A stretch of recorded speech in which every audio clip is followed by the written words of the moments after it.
ഇംഗ്ലണ്ടിലെ NHS medical അവഗണന തുടർക്കഥ. വീഴ്ചകളുടെ ചെലവ് പ്രതിവർഷം 3.6 ബില്യൺ പൗണ്ട്. ഇസ്രായേൽ തീരത്ത് US യുദ്ധക്കപ്പൽ ആക്രമിച്ചാൽ തിരിച്ചടിയെന്ന ഇറാൻ. യുദ്ധഭീതി ഒഴിവാക്കാൻ മധ്യസ്ഥരാകാമെന്ന് തുർക്കി. റഷ്യൻ എണ്ണ മറന്നേക്കൂ, ഇനി മുതൽ വെനസ്വേലയിൽ നിന്ന് വാങ്ങാം.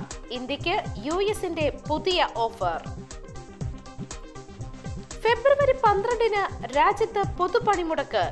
ഇന്ത്യ യൂറോപ്യൻ യൂണിയൻ കരാറിനെതിരെ സംയുക്ത കിസാൻ മോർച്ച.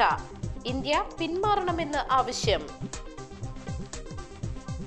CJ റോയിയുടെ മരണം. കോൺഫിഡന്റ് ഗ്രൂപ്പ് നൽകിയത് 5 പേജുള്ള പരാതി. അന്വേഷണം കർണാടക CIDക്ക് കൈമാറി. അതിവേഗ റെയിൽ വരുന്നതിന് ഞങ്ങളാരും എതിരല്ല. പദ്ധതിക്ക് അനുകൂലമായി മുഖ്യമന്ത്രിക്ക് പറയാം. പക്ഷെ പ്രതിപക്ഷ നേതാവിന് പറയാൻ പാടില്ലേ എന്ന് VD സതീശൻ.